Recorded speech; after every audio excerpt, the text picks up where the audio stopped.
Marta, primeiro eu queria te agradecer, você tirar um pouquinho do teu tempo para contar a tua história pra gente. Claro. E pra gente deixar registrado, eu queria que você falasse o seu nome completo, local e data de nascimento. Pois não. Meu nome é Marta D'Angelo Braida, nasci aqui em São Paulo e nasci em 30 de agosto de 1960. Um tempo em que a Brasília foi construída, né? Que houve a mudança da capital federal para Brasília, foi o ano em que nasci. E Marta, qual que é o nome dos seus pais? Wilson Braida, e meu pai ele é de Barretos, e minha mãe é América D'Angelo Braida, daqui de São Paulo mesmo, da zona leste Moca, descendentes italianos. E dos seus avós? Meus avós paternos eram Virgílio Braida e da minha avó paterna Maria Delminda Braida. E os meus avós maternos, José D'Angelo e Rosa Estrefeza D'Angelo. E agora, Marta, conta pra gente um pouquinho da história dessa família, a migração italiana, como seus pais se conheceram. Sim. Bom, então vou começar pelos meus pais, pelos meus avós maternos.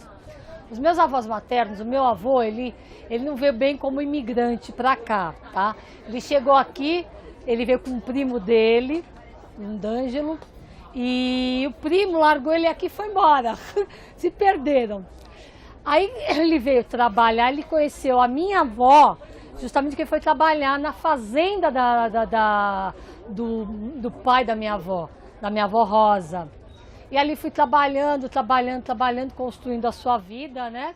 E se não me falha a memória, tem até uma história, pena que vocês não têm aqui, que eu tenho um parente nosso que ele está levantando a árvore genealógica dos D'Angelos e descobriu alguns pontos meio assim funestos, mas que não dá para ratificar isso daí porque precisa protocolar, ratificar e registrar. Mas, enfim, meu avô casou com a minha avó, né? E tiveram simplesmente 14 filhos. Um deles faleceu logo ao nascer, então praticamente a maioria eram só 3 homens, o restante tudo mulheres, né? E era aquela família tipicamente italiana. Tanto é que as filhas da minha avó, as 2 mais velhas, elas não falavam português, falavam só italiano. Minha avó achava um cúmulo isso, de falar o italiano e falar o português. E a minha mãe, como meu avô, ele teve nacionalidade natural por causa da Segunda Grande Guerra, então ele pediu para também se naturalizar, porque ele tinha muito amor pela terra, pelo Brasil. Tanto é que a minha mãe, o nome dela é América, em homenagem ao novo continente. E meu avô, ele não admitia que se falasse mal do Brasil, né? E de São Paulo, principalmente. Então, e dali, meu avô construiu a vida dele, ele foi motorista, foi taxista. A minha avó tinha aquela fazendinha com a família dela, né, se conheceram. Eles tiveram uma vila, que agora não é mais, agora acho que é um estabelecimento comercial, que é bem na Moca, que é o reduto dos italianos. E engraçado que eles tinham a casa e a vila eles alugavam a casa, as casinhas, inclusive para imigrantes. E a vovó, eu acho que isso é uma condição muito legal dos meus avós. Os meus avós, o italiano sempre foi muito de comer e beber, né?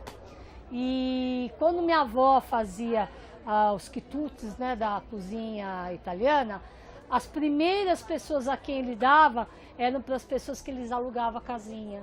Ele sempre nos a família era as últimas. A mamãe sempre falava isso. Os meus pais sempre nos orientaram nesse sentido. Então, porque, por exemplo, a irmã mais velha da minha mãe estaria, acho que com 100 e lá vai paulada de idade.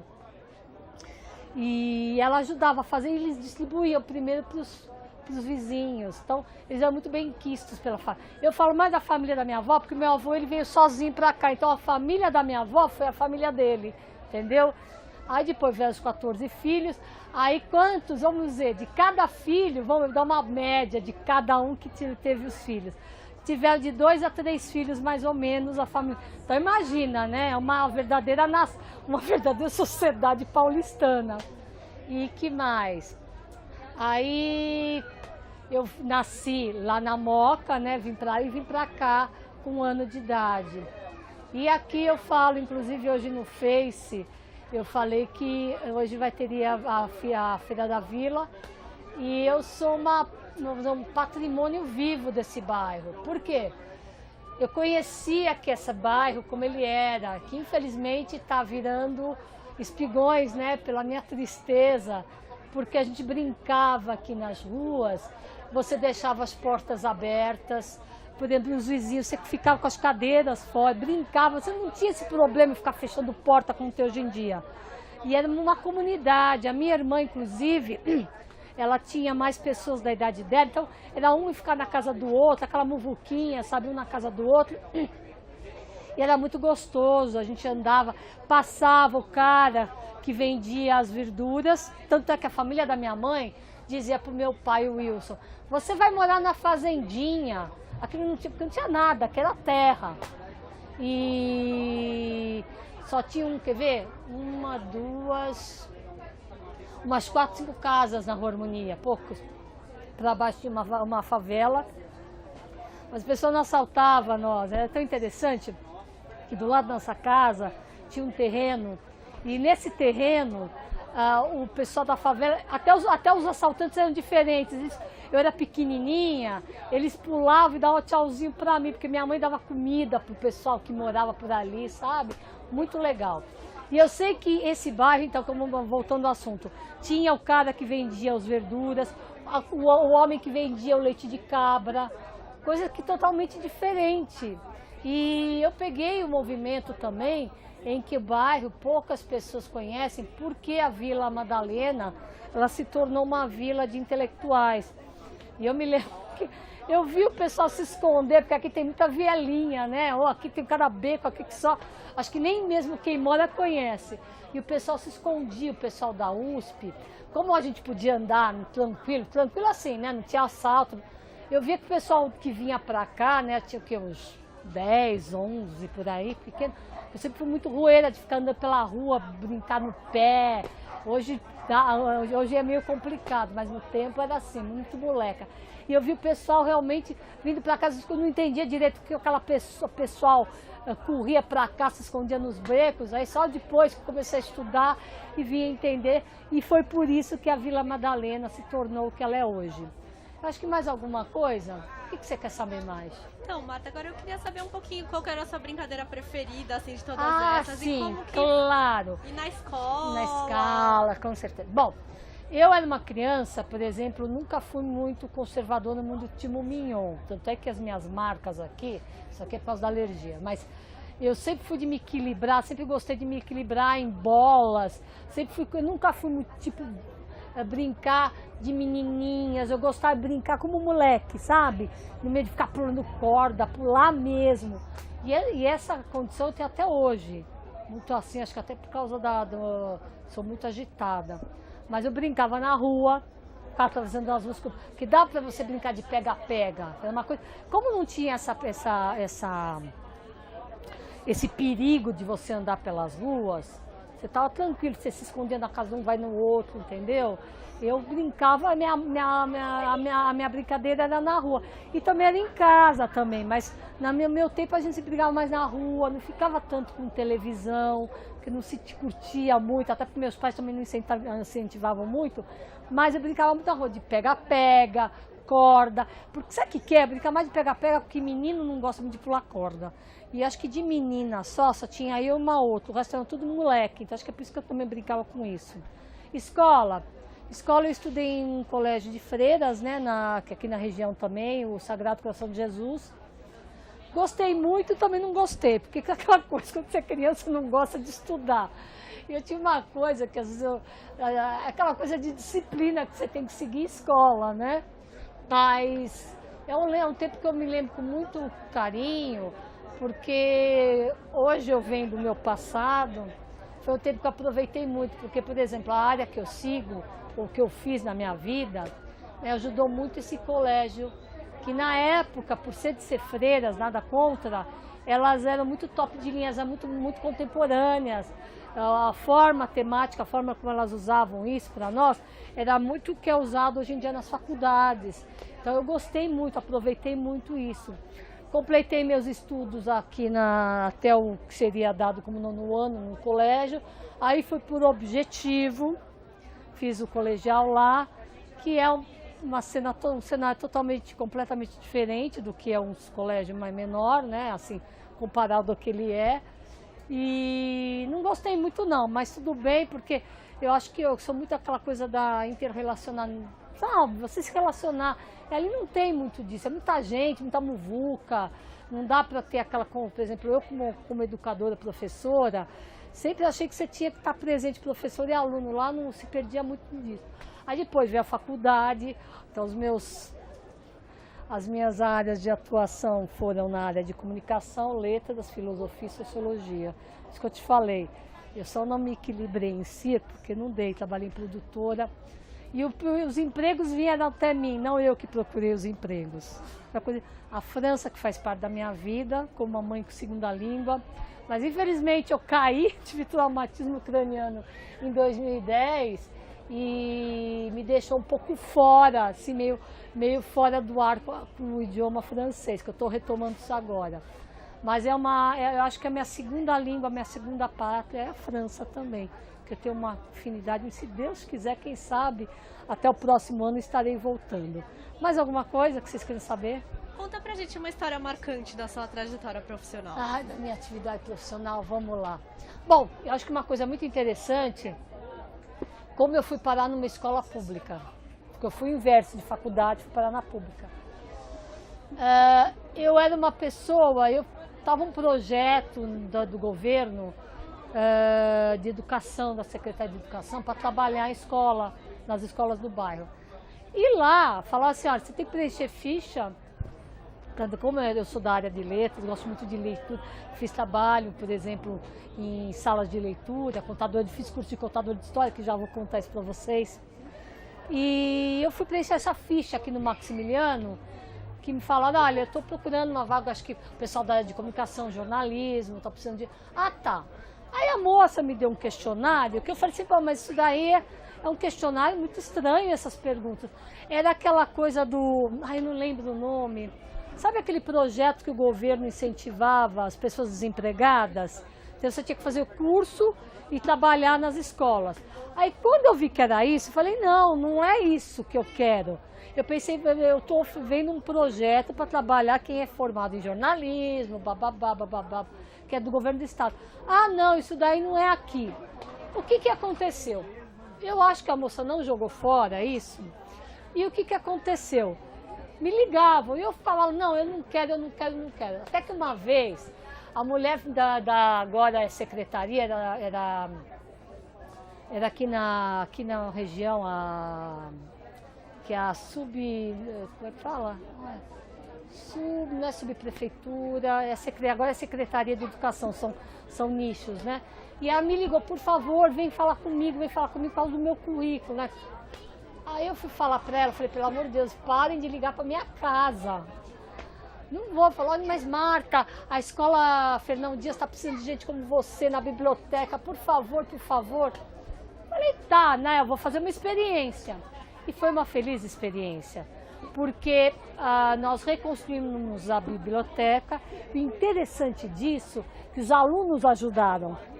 E a pessoa que estava coordenando, ela é da área de artes e trabalhava na USP também.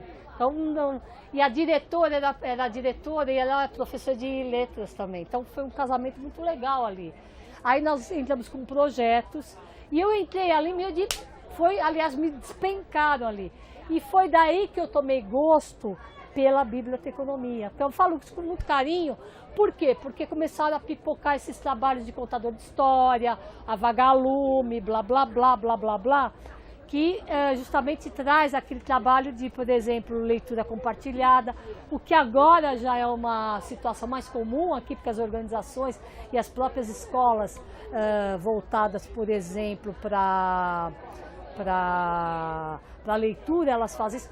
No tempo em que eu comecei não era nada disso. Então começou com isso. É uma coisa que para mim é marcante, porque eu não fui, é o que eu falei, eu não procurei, eu fui procurada pela condição intelectiva que eu tinha, e que não é que eu desconhecia, mas eu tinha um conhecimento mais voltado para os adultos, né, para universitários, e não tanto para criança e adolescente. E aí eu comecei a trabalhar. E aí eu fui buscando nichos, cursos, Daí do curso que eu fiz um técnico, assim, muito en passant, porque essas coisas às vezes você não precisa nem de faculdade. Assim, eu sou do tempo que você tinha conteúdo, tá? Você aprendia de tudo, o professor era conteudista, não tinha que fazer isso, aquilo ali para aprender. Ele já, naquele universo dele já aprendia tudo, não precisava fazer uma qualificação, outra qualificação, outra qualificação. Hoje, sim, mas o conteúdo, você vai ficar aprendendo, sabe, enchendo saquinhos e saquinhos? Hoje se precisa, no meu tempo não. Mas aí, o que me marcou, que foi disso, eu fui procurar o curso de contador de história, que eu fiz aqui o seu Amoroso Lima, que me ajudou demais. E que a partir disso eu comecei a trabalhar na área de biblioteca. Trabalhei numa escola, foi a última que eu trabalhei, que era voltado para o meio ambiente, trabalhado com uma escola inclusiva, que eu sou apaixonada. A escola tinha um projeto maravilhoso. Eu reconstruí a biblioteca, porque as pessoas que lá passavam, elas não tinham muito conhecimento técnico daquilo ali. E eu não, eu construí sozinha, porque estava um pouco tumultuado lá o universo, eu construí sozinha aquilo ali. O material que eu tinha disponível, porque era uma cooperativa ali, uma cooperativa dos funcionários do Banco do Brasil, né? Então os recursos também não eram muito grandes, então você tinha que fazer ou pelas doações de quem dava os livros, ou então, por exemplo, a compra era muito diminuta, mas como tinha muita parceria lá de funcionários, então eles doavam. Mas foi a construção da biblioteca dali. E eu não que eu digo que eu fiz sozinha, mas eu tive a participação dos professores e que me ajudaram. Eu acho que para mim, você está dizendo que o que para mim é marcante. Por quê? Porque a leitura, ela tem que fazer parte do nosso universo. Sem leitura, sem educação, você não se faz uma pessoa. E eu acho que nesse ponto eu consegui contribuir com isso. E é uma coisa que me dá muito prazer. Eu, por atualmente não poder dar mais continuidade a isso, tanto é que eu de brincadeira enviei currículo para a organização Vagalume e me chamaram, mas eu tinha que viajar. Então eu tenho inveja de quem vai poder ir para lá. Mas na minha atual circunstância, eu falei de educadora, virei babá de pessoa de idade, porque meu pai está com mal de Alzheimer. Então trocou um pouco a minha vida, uma vida mais voltada para os livros, né? Sociologia, filosofia, comunicação, para uma cuidadora de pessoa de idade. Mas quem sabe um dia ainda eu possa voltar a fazê-lo. E Marta, agora pra gente encerrar, eu queria que você falasse um pouquinho dessa experiência de contar um pouco da tua história, da importância da gente resgatar essas histórias. Sim, é importantíssimo. Eu acho que eu, como fiz também cultura popular, e já por ser o nome popular, nem toda a tradição é escrita, ela é falada. Eu acho que até vocês têm um livro disso. E como eu comentei que você lá fora, os contadores de história da região do Oriente Médio, é interessante que eles resgatam a cultura através dessas histórias contadas. Tanto é que o livro Os Contos das Mil e Uma Noites é através de contos, né, contados pela rua, pessoas especialistas. Por isso que o contador de história ele é fundamental para passar. O porquê que a lenda ela é importante na nossa vida? Porque ela é uma tradição passada de pai para filho. Ainda em algumas, não sei como é que está a região do Norte e Nordeste, mas ainda tem aquele gosto de contar. E é importante porque você vai contar, primeiro, acho que de cidadão a cidadão, você está contando a história do grupo social e da sociedade. Isso é minha praia, sociologia, a sociedade. Você vai, inclusive, você pode incentivar, inclusive, a sustentabilidade cultural e social, porque as pessoas vão ter acesso às informações. Por exemplo, uma pessoa que queira fazer doutorado, agora já pula até o mestrado, mas mestrado e doutorado, ela pode recorrer a essas histórias, por exemplo, das pessoas daqui ou de outros locais, né? E é interessante que no Brasil é uma posição, penso eu, que é recente, coisa que nos outros países na Europa não é tão assim recente, que é uma tradição. Como eu já tive essa tradição da família da minha mãe e do meu pai também. Eu esqueci de falar do meu pai, papai. O meu avô ajudou a criar a cidade onde ele é, Paulo de Faria, que divide São Paulo de Minas. Ele desbravou a estrada Virgílio Braida. Então, minha avó, essa condição de contar, meu avô contava muito caso para mim. Coisas que ele saiu foragido lá da época do colonialismo, ele saiu com os coronéis atrás dele, porque meu avô não era político, mas quando esse pessoal cismava com eles, cismava, catava, não queria saber se não era político, ele cismava, catava, catava, tudo. Então eu acho resgatar isso é muito importante, que você vai resgatar não só a sua vida, mas é a vida da sua cidade, do grupo que você faz parte. Isso é muito importante. Eu, pelo menos, adoro. Tanto é quando eu vi, eu falei, mas eu quero estar dentro. Quando você me convidou, eu falei, estou dentro. Se eu puder ajudar, eu acho que o brasileiro ele precisa fazer parte um pouco mais da sua vida social e cultural. Muito obrigada, Marta. Eu agradeço muito. Espero ter ajudado vocês. Nossa, parabéns pela sua trajetória. Obrigada, Obrigada. Viu? Meninos e meninas.